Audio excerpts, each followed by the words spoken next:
Okay. Can everyone see my screen just fine? All right. Yes. Let's say hello. Hola y bienvenido a nuestro programa de hoy.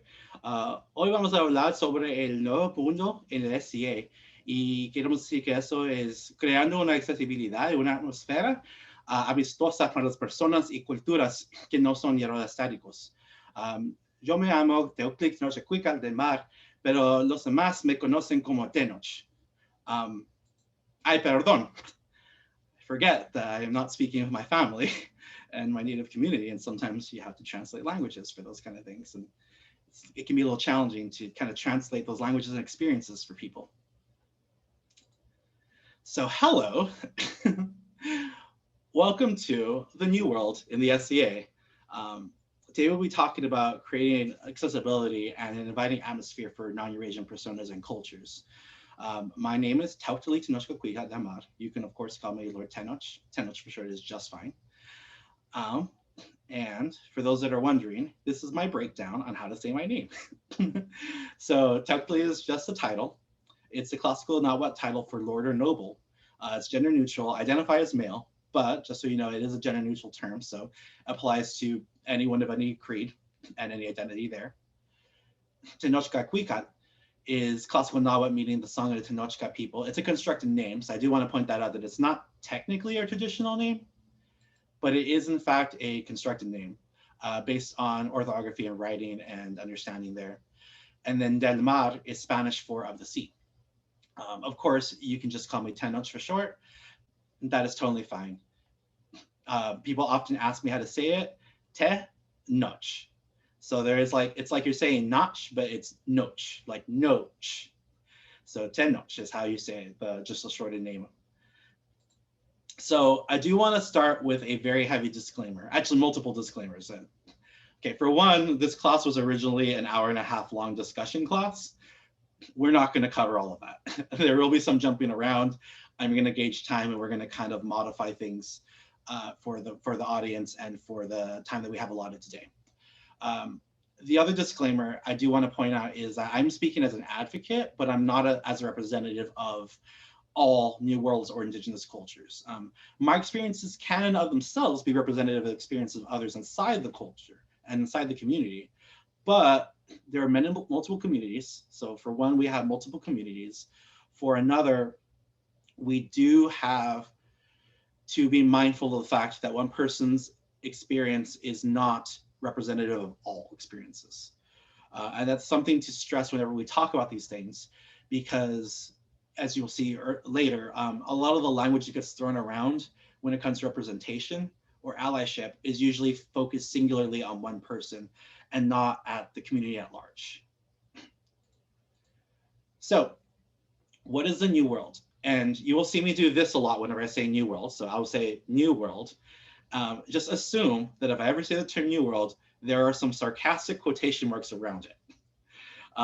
So the New World itself, it's a very Eurocentric term for an area that encompasses thousands of identities. It's not even a totally correct term because New World as we know it was a term only applied by certain European cultures. Like if you asked, for example, recently someone, I did not know this, but someone told me that if you asked the Germans about New World, they would actually probably talk about Africa as opposed to the Americas. In period. So even in period, New World wasn't exactly an elegant term. I'm going to use it and I'm going to use it moving forward because it's the one that everyone understands. And there's not exactly a better agreed upon term. I like to personally just identify by the region of the Americas or say just Americas. America is a period term. It's a very period term actually. But I will use New World for the sake of understanding. We all kind of understand that, and it also helps aid to the understanding of why this particular community within the SCA is marginalized and having issues as far as accessibility. So, you know, the New World it's like I said, it's a very complicated region. There are more individually distinct cultures in the New World than there are in Europe in period. There are vastly more cultures. Like I said, even in our community, we can't agree on terminology. I work a lot with other Indigenous people. I've been speaking at other kingdoms and other events with other Indigenous SCA members. So other New World Scadians is another term you'll hear me use a lot. So I do a lot of work with them, and they are of different Indigenous identities than I am. I have Indigenous identity because my family is from Mexico, and both parts of my family are from Mexico. Because of colonialism, I have a direct lineage to Indigenous identity. I know I'm a lighter skinned. I promise you. I know exactly where. That's not correct to say. I know relative regions of where my family in Mexico comes from, as far as the non-Spanish parts. But we'll talk about that a little later. That even when it comes to Latin America, there are different ways of viewing Indigenous identity there. When we talk about North American Indigenous identity, I mean, you hear American Indian. Some people actually like that term. You'll hear Indigenous American. Some people prefer that term. You hear things like First Nations. I know that was more popular in Canada. It's starting to become a little bit more popular here in the US as well. So we don't agree on terminology. It's a very loose thing. I like to put this whole thing here about like, how does a Latino identify? You know, how could you, this right here is literally, how many different ways can you describe my identity? Well, I'm Mexican American. I'm Chicano. I'm also Chicano. I'm also American. I'm also estadounidense, because in Spanish, we have a specific term for a US citizen or for someone born in the US. It's estadounidense. I'm also Mexican. By some people's standards, by some people not. I'm Latino, I'm Hispanic, I'm Latinx, et cetera, et cetera, et cetera. We could spend all day describing all the terms that could be used to identify me. It gets so complicated when we try to find the boxes to put people into. And that gets especially hard when we are talking about this growing contingent of the SCA. It's also important to discuss the fact that lineage is a complicated thing. There are some communities that have direct line lineage to this day from period New World. There are some that are a little bit more sketchy because of the way that they do things, or because of the records are lost or what have you. So because of that, like, there's a lot of complicated discussion as far as Indigenous identity and what it means itself. And even then, like I said, with Latin America, it gets even more complicated because we don't discuss Indigenous identity in the same terms that we would here in the US in English. Different countries have different ways of viewing Indigenous identity. That I know that's not a shocking statement, but when we focus on the SCA, we often are very US centric in our language and understanding. And I can tell you, because I actually was just contacted by a group in Brazil that's trying to start a shire there, that it's first of all, it's a very global, we are trying to make the SCA, and we're trying to continuously focus on making it a global organization. But we also need to be mindful of the fact that there are other communities that don't directly communicate with the US that are involved in the SCA and have to navigate all of our SCA lees and all our language here and how that applies to them. So I like to show people what the New World is and isn't.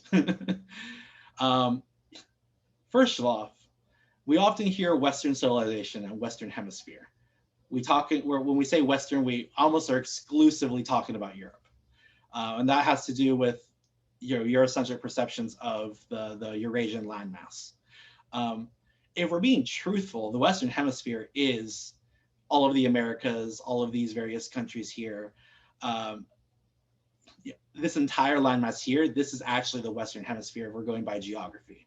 So Europe is not even really part of the Western hemisphere. So when we talk about Western world and Western culture, like, you are speaking from a Eurocentric perspective when you're saying those things. I mean them to exclusively refer to Europe. And that's not a criticism towards you personally, because that is how we all do. I still say like Western civilization referring to aspects of Europe whenever I'm in class and stuff, because that is how we were taught to say these things. And what you'll notice more and more is that a lot of the language we use, it's unintentional. Like, it was things that were taught to us, but as we become more conscious and aware of them, we need to start modifying them and understanding how we can change things. Language evolves over time. Language has never been a static thing. The sooner that we realize that we can change our own language and change our own understandings, we can actually move forward. But yeah, so the Western Hemisphere is actually all of this landmass here with all of the Americas. So Mexico, this is what Mexico looked like before the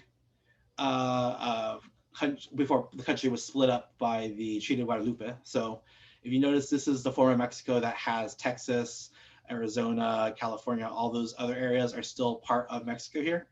So this is what Mexico would have looked like before those parts of the country were part of the US. This is what Mexico looks like on a map. So this is modern day Mexico. Again, look at that. Look at how much is here, how much is here. So how much is the Americas, the New World? How much is Eurasia, Africa, Australia? This is Mexico. When I am speaking, I'm speaking from the perspective of someone who has Mexican heritage. I'm speaking from the perspective of someone who's from here. I cannot speak extensively to the experience of this entire landmass, not remotely. I am constantly asked to do so. I cannot. I cannot. My family is from this region, from this part of the New World, not from the entire swath of land. And as a matter of fact, even then, it gets even more difficult because I focus on Mesoamerican studies within the SCA. I specifically focus on the Aztec Empire, but Mesoamerica in general because of the various connections of the cultures in the region. And the way that, I mean, for those of you that were actually in the earlier class with the Aztec language, the very, very complicated relationships between the various tribes and stuff of Mesoamerica, you can't really study the Aztec Empire without studying its surrounding groups and peoples. So because of that, I prefer to say that I study Mesoamerican studies. I don't study New World studies. I am specifically focusing on this region itself. Uh, those of you that do European work, I'm sure that you can tell me the difference between, Florence and the other surrounding parts of Italy, and how Florence and Sicily were not the same thing. And we often have these highly specialized areas in the SCA that we're very, very equipped to defend when they're in European standards and European language. But when we talk about the New World, we're not always discussing the intricacies of those various aspects. Because even in this Mesoamerican area, we can once again go even further. And here now we have what's believed to be the Aztec Empire right before the fall. So even in that area of Mesoamerica, we have this red region, which represents the Aztec Empire. That's starting to get a little bit more elegant. You can start to get more understanding, except the fact that all of that wasn't the Aztec Empire, because the Aztec Empire was less of a monolith and more of a collection of various different cultures. And so now we have all of these cultures here. So this green part is supposed to be a tributary province to the Aztec Empire. I know it says tributary province. It doesn't actually say like empire, legion, or any kind of like term to note that it is directly part of the Aztec Empire. So even the Aztec Empire itself is not quite the type of empire that most people talk about. So yes, we have all these different people, all these different like surrounding peoples around it. And then we can go even further and zoom in on this little region here. So this region has what's called the Triple Alliance, which was ahead of the Aztec Empire. This is Tenochtitlan, this is Texcoco, and this is Tacuba. Tenochtitlan was often considered the de facto capital of the Aztec Empire. And most studies, when you do New World studies, as far as Mesoamerican, Aztec Empire, language studies, what have you, you're usually talking about Tenochtitlan for that region, or culture that directly relates to it inwardly. So we highlight that area. We can see around here, this is around the massive lake that they settle up their capital around. We have all these little tributary provinces. We have all these different tribes. I've tried counting this multiple times. I lose track at 100. All these different tribes were all individual people that likely had their own languages and culture, and therefore deserve their own respect and consideration when discussing language and culture. So even when I talk about saying that I focus on Mesoamerican aspects of the New World, that I focus on the Aztec Empire, I specifically actually focus truthfully on Mexica culture. And even then, I'm talking about that tiny dot right there. That tiny dot is actually all I focus on in the SCA. That, or I shouldn't say all, but that is the primary breadth of my ANS studies that I work on. So you can see now that we put a magnifying glass to it, it's very, very hard to have these conversations about the New World as this monolithic culture, because it's not. It just really isn't that way. And when we get into DEI discussions, you know, diversity is one of the biggest parts of that DEI. It's understanding that diversity of experiences and understanding. And the fact that we often lump all minorities into one category. You know, we often lump all people of a specific marginalized group into one category. It gets to be very complicated and unfair when you start recognizing the different diversities they had. You know, people often talk about diversity as like you have the one thing, like, oh, you're a minority, like I'm a minority, I'm Latino. Sure, yeah, I mean I am, but like I'm also queer, so like that is another aspect, another identity that I have. I have chronic health issues that make me disabled. So, I mean, I also have a disability. So that's another part of my identity. And then that's not even like, if you ask my partner, like, you know, he has a whole breadth of other identities that I don't have. And then we're in a relationship together. So, you know, you often, I wouldn't say that you like represent your partner, like not by a long shot, but there is some transference of the experiences of your partner onto you and vice versa. You know, he's half Jewish, and so I go to temple with him. So like I am partially Jewish in my activities and what have you, at least as far as not necessarily cultural identity, but like a practicing religious identity, because I partake in my partner's religion. So I am like accessory and I'm auxiliarily part of that weird little overlap of like tangential identities now too. Identity gets to be very, very complicated, especially because it's often very intersectional. And intersectionality refers to this overlapping aspect of different identities. So, you know, it's a crossover between these very discriminated and marginalized groups. And when we don't recognize that there is this crossover, it leads to these very, very intense and unfair equality efforts and equity efforts. On top of that, the more marginalized you are, the less likely you are to be heard and respected for your overall concerns. So I mentioned that like earlier that I'm Latino. I say that because if that's your focus and your sole identity, you may not think about the fact that I advocate for disability rights, because that's not part of the identity that you had in your mind. Also, that you may not think about the fact that I identify for queer rights, because that's not part of the identity if you just say that I'm Latino. This gets to be a problem when we start talking about New World subjects, because there is overlap in that we are all part of that New World, but we all have different identities within that identity. You know, some of us have gender identity discrimination because of our gender. So we can be discriminated, or we can be, excuse me, I guess discriminated is not probably the right term. Marginalized is the one I like to use a little better. In some cases, discriminated, not all cases. Marginalized is a little bit more of a better umbrella term.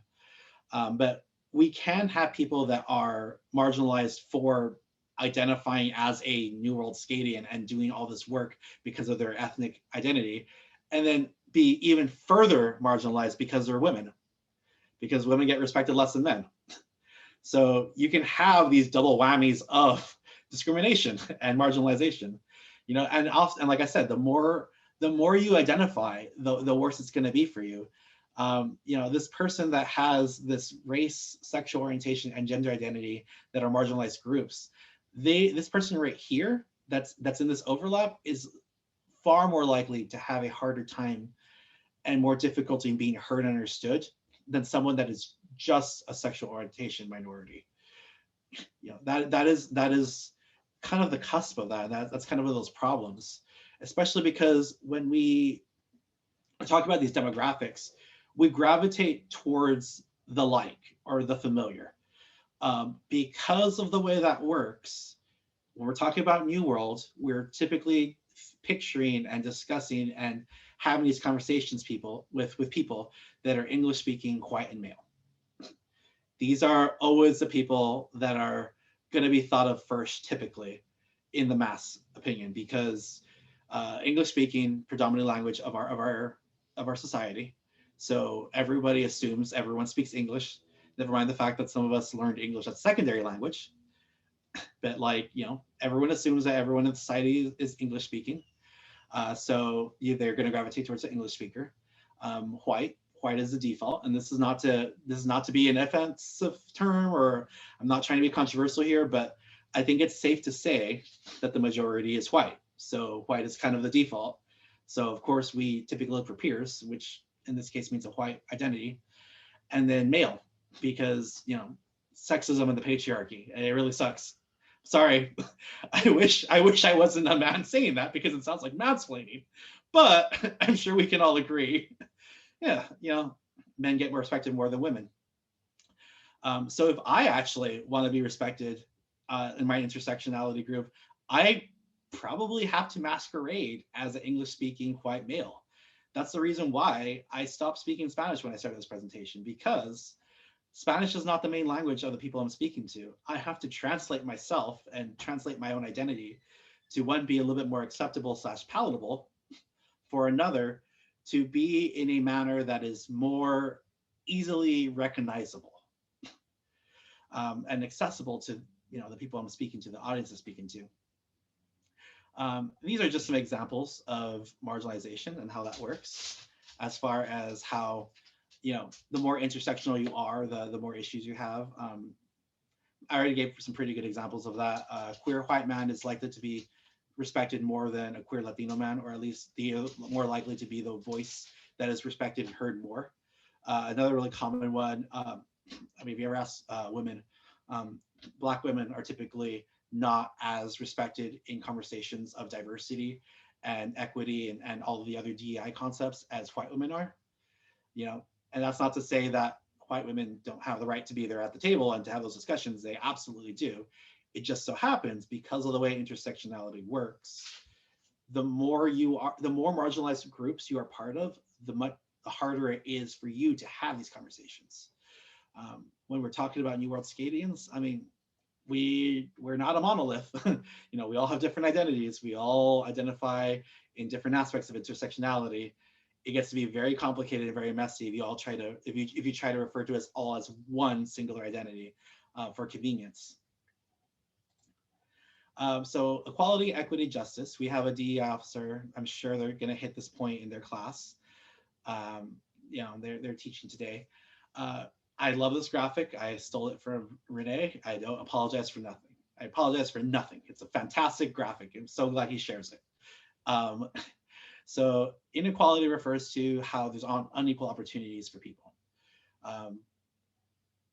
Equality is how we can give people the same resources to try to achieve the same result. But if we evenly distribute the resources and tools, we're still not necessarily achieving what we need to as far as a desirable outcome for all groups.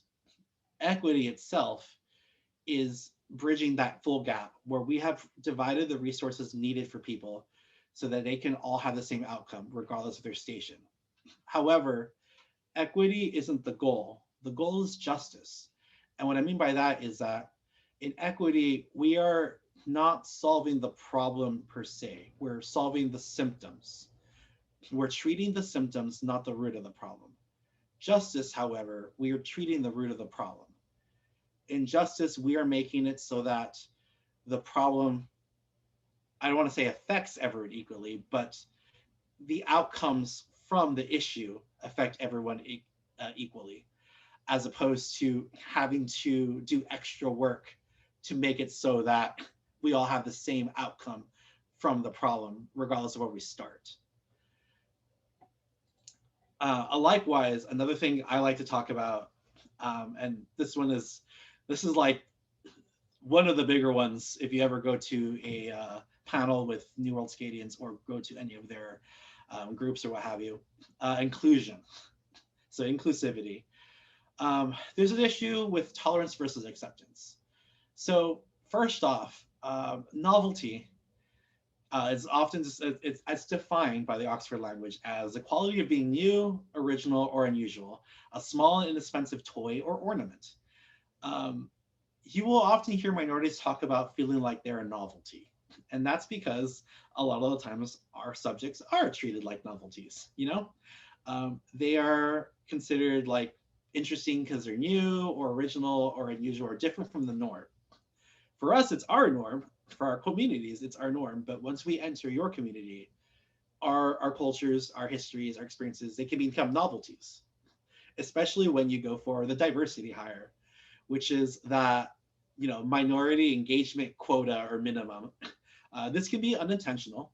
Sometimes we will look for diversity in a panel or look for diversity in an organization because we want that diversity, but we don't realize that we are actually just trying to meet a minimum, and we're not necessarily looking for qualified people to fill that role. We're not necessarily looking for people that could add their expertise. We're just looking for people to provide a diverse viewpoint. Diverse viewpoint. That is one of those kind of like cringy words that can go they can go multiple directions. And because of that, it can kind of diversity hiring, trying to find that marginalized person to represent a perspective, it can feel like a novelty. It can feel like you're making a novelty of somebody. It's important to understand that even if we have the best intentions, these can still have very unpleasant consequences. Just because you are trying your hardest does not necessarily mean that you are doing the best, unfortunately. We gotta work smarter, not harder, when it comes to these DEI concepts. It's not about the amount of effort we put into it. It's about making sure that our effort is actually the right kind of effort. And that goes into like concepts of allyship, and how, it's there's to be a good ally actually takes a lot different work than just being a surface level performative ally. Um, but as far as the SCA is directly concerned when it comes to New World and New World studies, New World personas, etc., this is kind of a little bit of a progression of inclusivity and kind of the pathway we've been going on. So exclusion would be how we're excluding all the others. So exclusion is you can only be in the SCA if you have a European persona and you do European things. That is exclusion. Segregation is, well, I mean, I guess you can come to like you all can like meet up and stuff, but like don't come to our events because like our events are going to be European focused. So like if you come to our events, you have to understand they're European. Like, I mean, if you want to like do your thing, you do it over there. Integration is, oh, okay, yeah. I mean, you can come to our event. We'll have a New World track. We'll have a New World track of classes. You can have like your own little space here, and like you can just like set up camp and do a little New World village, and you all will do here, and you all will be doing your New World thing here, away from everyone else that does their European stuff. I mean, you're still at the event. You're being included, right? I mean, not really. That's integration. You're not included yet. Inclusion would be being integrated in different aspects of an event or organization. Inclusion would be having New World Scadians involved in the planning process. It would have New World Scadians involved in, the court procedures. It would have New World Scadians involved in teaching. It would have New World Scadians involved in fighting. It would have New World Scadians involved in ANS and Bardic competitions. And even in the general socializing rooms of events that we desperately miss in these virtual times in some ways. Even in those little gathering places, having like spaces for people to just exist and not necessarily be labeled as an other while still being respected for the fact that they have these different perspectives and experiences. That is actually the aim of inclusivity right there. So, there we go. Okay. Cultural appropriation. This is the only thing anyone ever wants to talk about. I am not going to lie, I'm sick and tired of talking about cultural appropriation, especially because nobody likes having this conversation. People don't like talking about it. People don't like hearing about it. People don't like being on the giving or receiving end of this discussion. It definitely needs to happen. It's a very important conversation. The problem is that we don't frame cultural appropriation conversations in the right way, and I will show you what I mean by that. At its very core, the definition, this is one of my favorite definitions by Arlene Kunzik. So cultural appropriation refers to the use of objects or elements of a non-dominant culture in a way that doesn't respect the original meaning, give credit to their source, or reinforces stereotypes or contributes to oppression. That's a very big definition.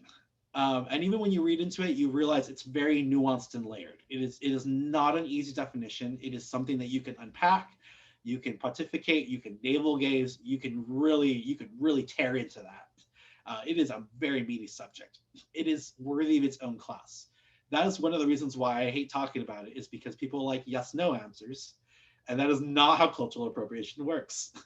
And I've been asked to have people have asked me to counsel them on cultural appropriation, and I'm like, no, because you're not really approaching it the right way. You're not really thinking about it the way that like it's meant to be thought of.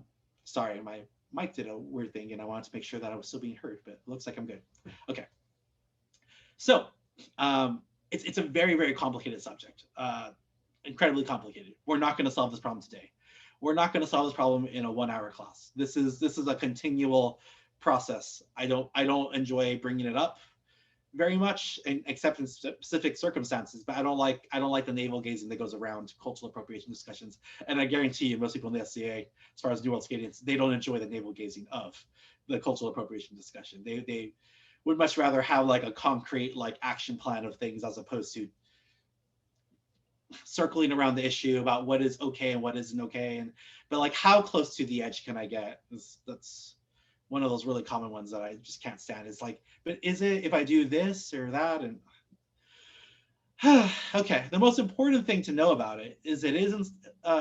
There's this big discussion behind appropriation and appreciation within the ACA, especially because we often do portrayals of personas um, that are not, our own ethnicity and our own backgrounds.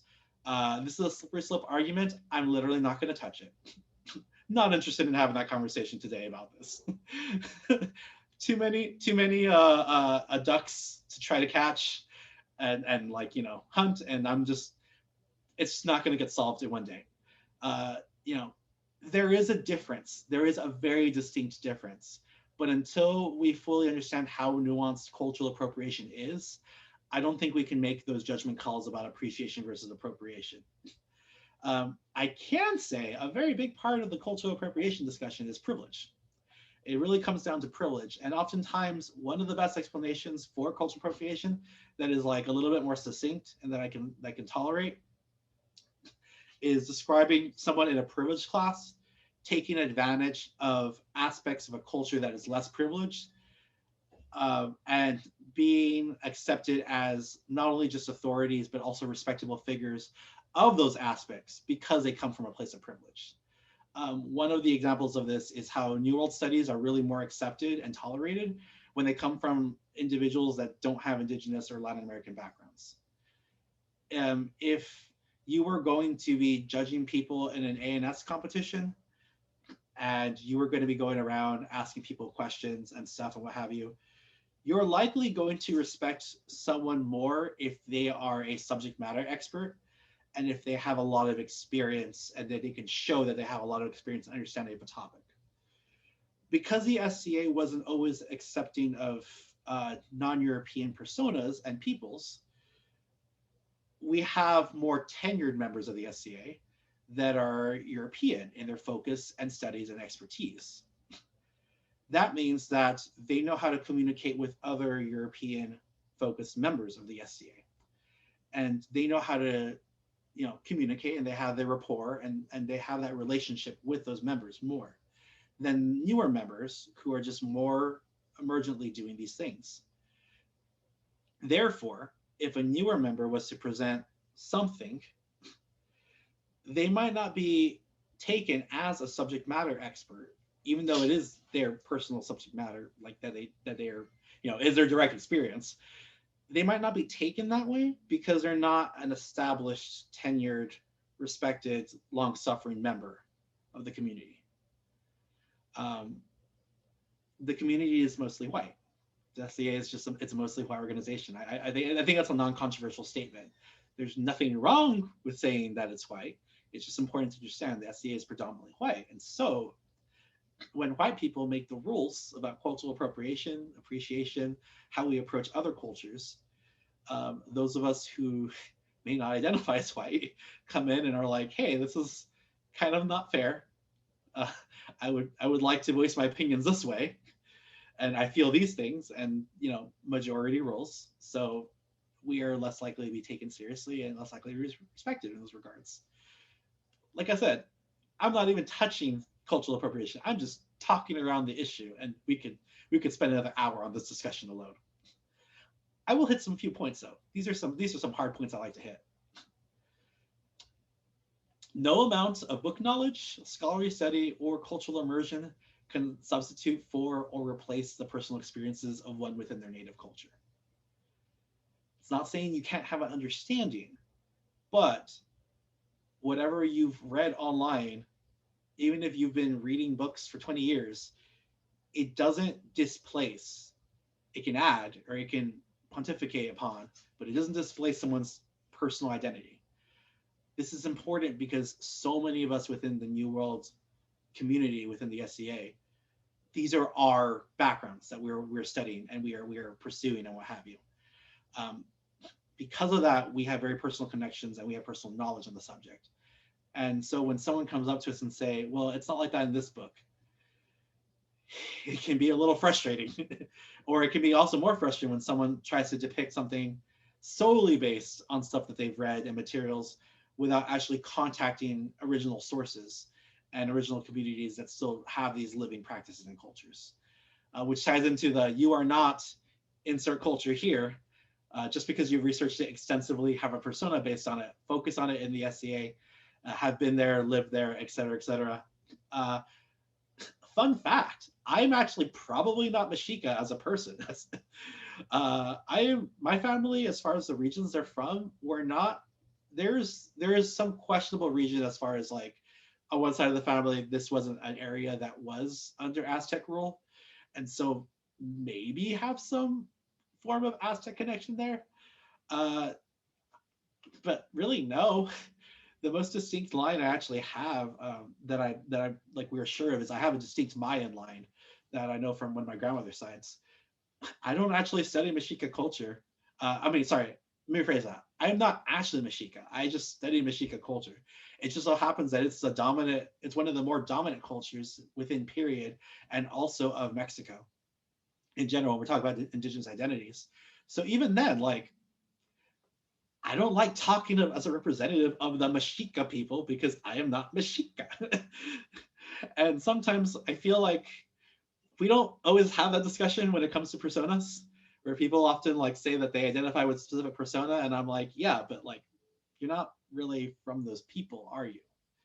Your persona is based on those people, and you have an understanding and knowledge, and that's great. And I really think it's very important to study other cultures. So, not saying don't do that, at least from my personal perspective. Once again, not a representative. I'm just speaking as myself.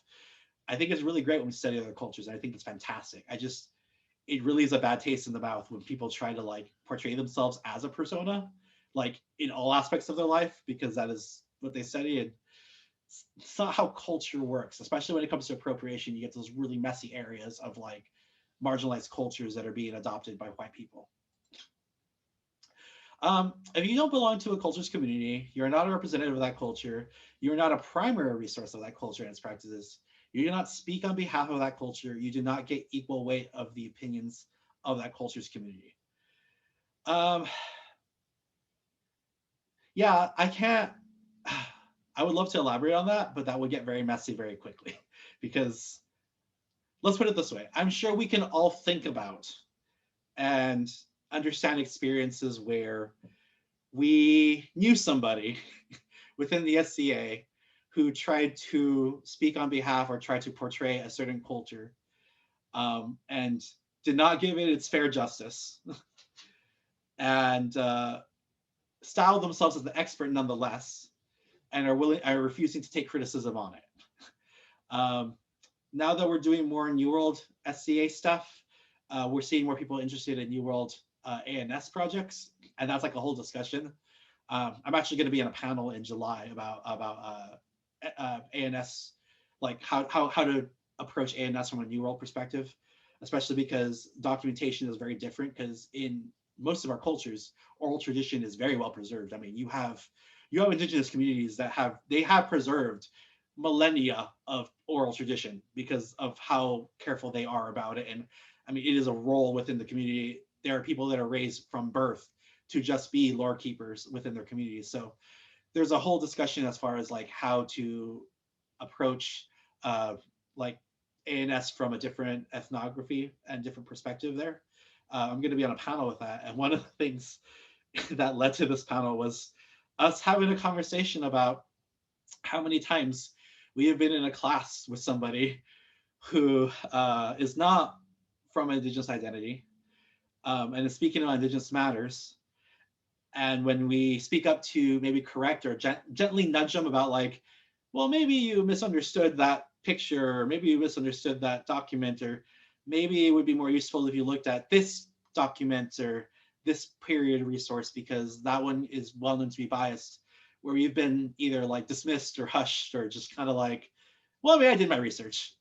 Yeah, I read the Florentine Codex in English. Never mind the fact that it was originally written in classical, not what in Spanish. I read the English translation. That's good enough, right? You get that a lot. You don't get to be a representative of the culture just because you study it. I'm not saying you can't be an advocate. I'm not saying you can't be an ally. Once again, this discussion is so much longer than this class even has time for, or remotely. But we need to be thinking about the fact that the SCA does have barriers when it comes to people being able to represent themselves when it comes to these New World cultures. And then we give a lot more allowances and a lot more weight to the opinions of tenured members that do not come from these perspectives. And that can get incredibly problematic. That is one of those cultural appropriation parts that, like, like I said, I don't like having the discussion. That was one of the few things I get really outspoken about because I'm like, you don't get to make the rules for other people's cultures. Yeah, I can. Emotions. This is a very emotional subject, obviously. And finally, one person or a small group from within the community cannot give you permission on behalf of the entire community. Let's give a European example of this. The G slur for Romani people.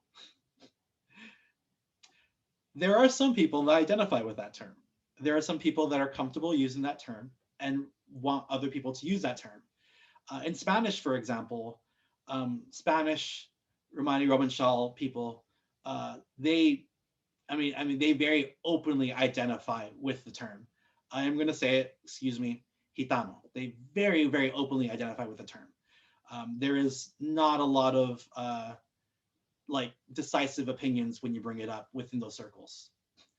It's still technically an offensive term.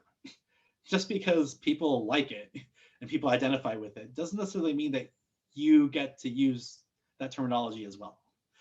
It is a language is a complicated thing. Sometimes people are using terms because they're reclaiming it after the oppression they felt, after the experiences they've had. They just kind of gravitate to these terminologies and to these aspects and what have you. And so we often mistake someone identifying a certain way as them giving us permission to use those terms that way. And occasionally we do have a friend who is Romani, who is okay with using the G slur and totally okay with other people using the G slur.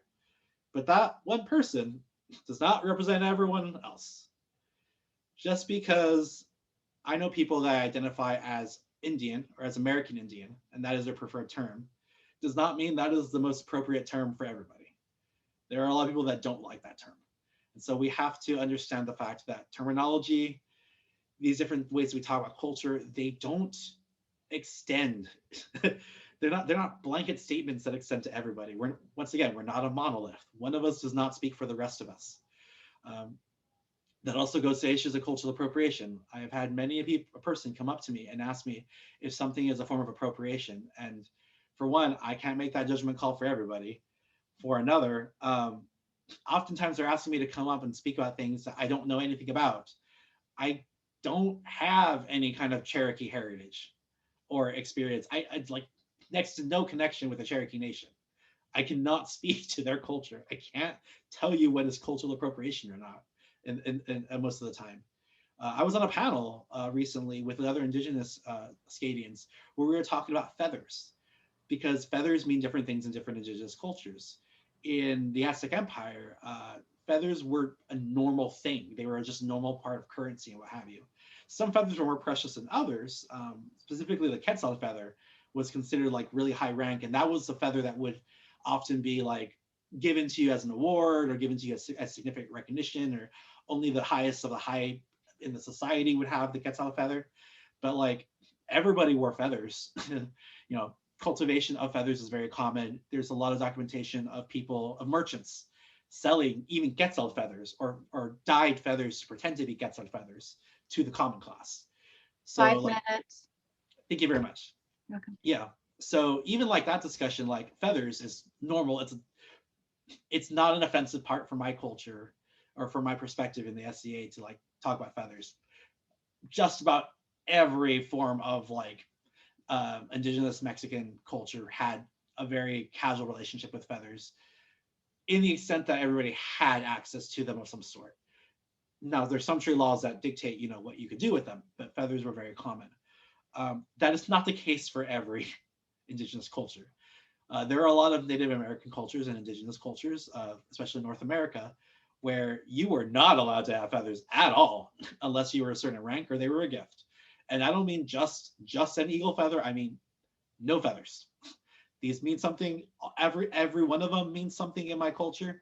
If you were wearing one that was from a different bird because you want to get by, you're biting your thumb at them because you're just trying to circumvent the rules, basically. So even then, like, even when we talk about these things as far as cultural appropriation goes, to me, from my background, and I don't think my perspective, because my perspective is actually different, but from my background, I would likely to be say that feathers are okay. I have a perspective and an understanding because I communicate with others that feathers aren't always okay. We have to be careful with those kind of things. And that's just me tangentially speaking about other people. That's not the other people speaking for themselves. So we have to understand we can't give these blanket statements. We can't give these just generalized opinions, and we can't treat people generalized when we talk about New World Scadians. So we are very, very quickly running out of time. I am getting through most of the stuff I wanted to cover. There's a lot of stuff I wish I could. We are going to do a little bit of a lightning round. Please don't be alarmed. I'm going to click through a lot of slides and I'm just going to hit some of the strong points that I want to discuss. Privilege. Um, Privilege is not inherently bad. Please, that's one of those things that when we have these discussions, I don't like the fact that people automatically assume that privilege is a negative thing. It's not. Privilege just describes where you come from. For me, privilege means that like I speak English. My grandparents didn't speak English. I have a privilege they didn't. I'm lighter skinned than most Latinos are. I have a privilege they don't. I have a privilege that I can pass in those spaces. The fact that I can be English speaking means that I have a lot more opportunities than people that don't speak English predominantly or as eloquently or as fully as I do. So I have privilege too. Even when we're talking about, remember those intersectional groups, I have male privilege. I'm going to be taken a lot more seriously, likely, than a woman in my exact same position because that's how intersectionality works. So I have to recognize the fact that I have male privilege and I get to have certain respects and stuff paid attention to me because of the fact that I have male privilege. So everybody has some privilege. It's not privilege isn't bad itself. It just describes where we come from and it describes kind of like the background and the foundation of our actions, attitudes, beliefs, etc. So it's not necessarily a problem, but privilege often leads to gatekeeping, which is where more privileged people will prevent others from entering a space. We get that with a lot with New World Studies. For the longest time, the SCA was very, very Eurocentric, very, very focused on Europe. And even when people started doing other stuff that were European, the European people, because they were the majority, that had the privilege of being the majority, often like to implement gatekeeping methods to keep people from making the SCA less European. So even when we started extending a lot of stuff to Eurasia in general, and we started modifying, for example, I remember the previous mission statement, and anyone feel free to correct me. I believe it said something about like any cultures in the known world, or any cultures that had European contact, like it had some language that said specifically like European contact. I could be wrong. I'm very okay with people correcting that. But the reason why I brought that up is because I had someone state that to me, that you had to establish European contact if you wanted to do a certain thing in the SCA. Like I've had that exact thing be told to me. And first of all, like the world was a lot more global than we give it credit for. Even in period, the world was very global. We have a lot of evidence of a lot of global travel within period. Um, for another, like that is directly using a place of privilege to prevent others from coming in. And when we talk about, New World Scadians, we have to understand that we can even be doing that unintentionally, because a lot of us have expertise and focus that is mostly European. We can unintentionally be creating gatekeeping methods, like for example, requiring written period documents, as opposed to the fact that there is oral tradition that we know is well documented based on things like oral tradition, but even things like tapestries and various forms of like weaving that was like meant to keep like a history and like account for time and what have you. There are different forms of documentation. Written documentation isn't the only documentation. That is like one of the big fronts right now as far as like ANS and New World goes. I've talked about it quite a bit in this presentation, is reassessing what we mean by documentation and how we make that more accessible to things. So if we're going to be talking about accessibility, it's understanding that not every culture had the same standards for documentation, and that if we want to be really respectful of that, we have to understand that it didn't just have to be written down. Because oftentimes when things are written down, that wasn't even the first time that came into existence. Things are often written down much, much later than when they were first introduced to a culture. Um, just a lot of these things are personal. They're personal because whether we like it or not, mundane life influenced SCA play. We can try to view the SCA as a form of escapism, but in truth, um, we can't fully escape our mundane identity, the mundane lives. Um, you will hear this a lot with people that, for example, that do crossplay, where their personas are a different gender. That's one of the discussions, is where their persona is a different gender. So the persona identifies as male, they identify as female. They'll often, they often still get treated as female because their mundane identity is female, and people are more likely to very quickly recognize your mundane identity as opposed to your persona identity. So there's no way for them to really fully 100% escape that aspect without doing substantial work on realigning the two so that they are the same, or that they are at least recognized in the same way. This gets very, very complicated for those of us who have indigenous identities, or identities that at least trace back to indigenous roots, because we can't escape a lot of the discrimination or a lot of the marginalization we've experienced in our day-to-day lives because of those identities. And then coming into the SCA, we can talk about how much more friendly, and it is getting friendlier in like the 2 or 3 years I've been part of the SCA. I will definitely tell you, it has been a big tone shift just in that amount of time. So I can't even imagine how it's been the entire history of the SCA. But we can't escape the fact that there are still these issues with people wanting to like dismiss identities and dismiss concerns because they're too mundane. We live in a mundane world. We do mundane things. We're communicating through mundane means in our society. It's a society for creative anachronism. While there is a period focus and there's an authenticity aspect, you have to understand that not everybody in the SCA actually wants to be 100% period. Some people in the SCA are just having fun dressing up as pirates and getting drunk on the weekends. That's their play of the SCA.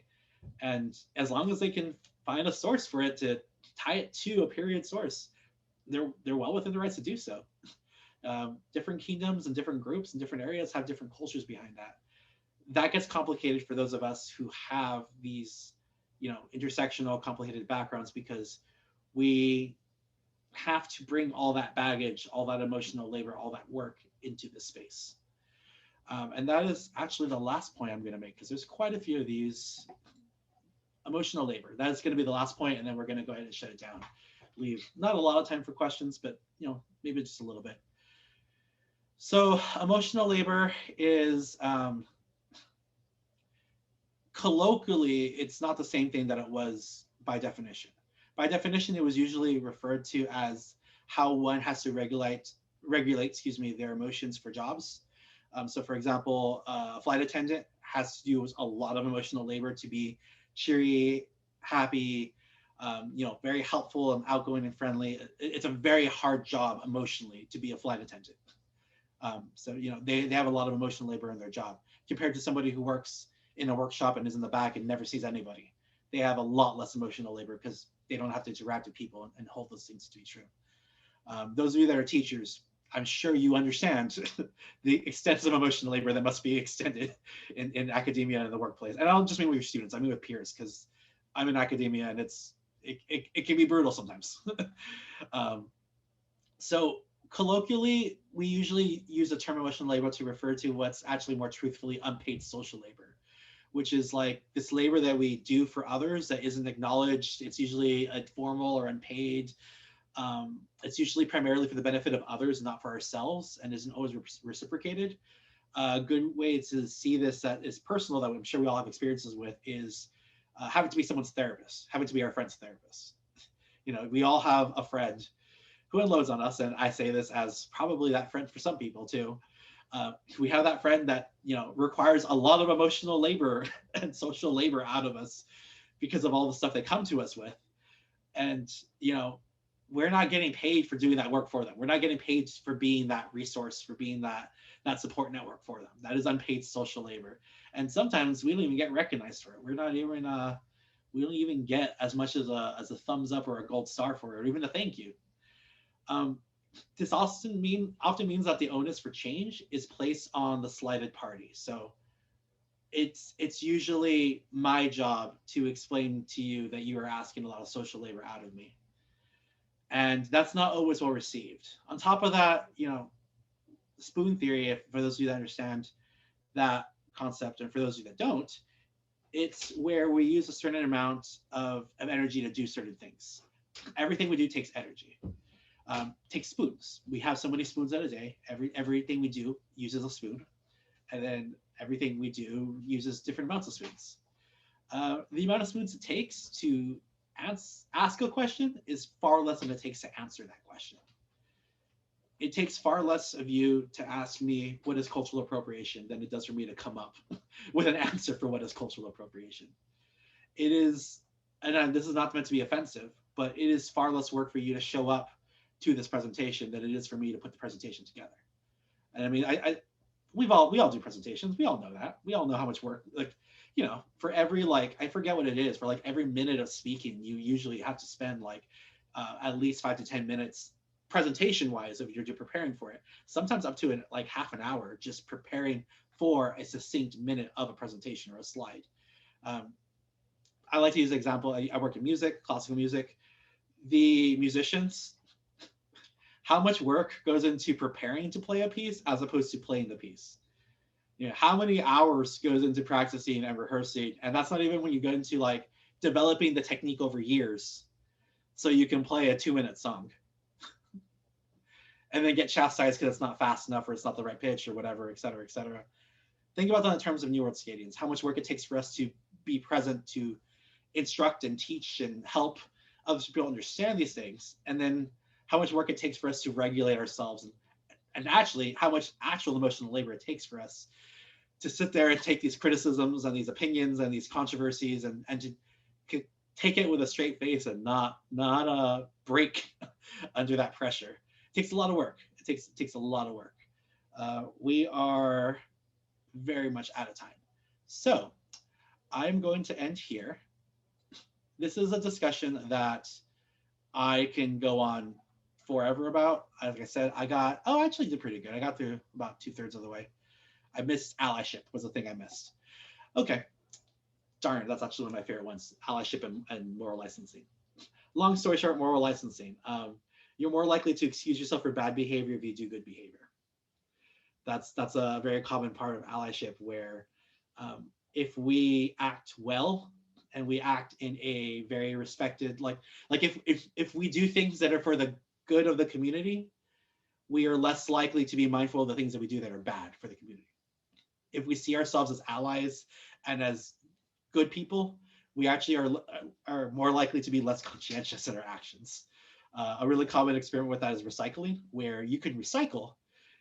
And if you know that you're recycling and you know that you recycle, you actually are more likely to make more waste and you're more likely to be less conscientious of the waste you make and how many resources you take from other people, because you're recycling. So like you're doing the good for the world. You're not really thinking about the fact that you're taking resources from other people when you use up all that waste.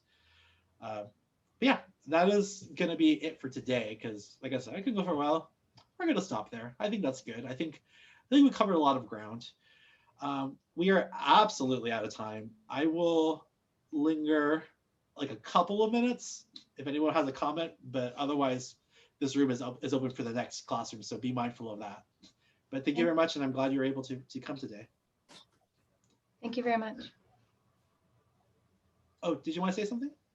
I have a question that you absolutely won't have time to address, but one of my big concerns is, as you say, you know, the people who are already in positions of respect aren't generally New World experts. And so as a Laurel, for instance, I talk to a lot of new people who are just beginning to explore their interests in the SCA.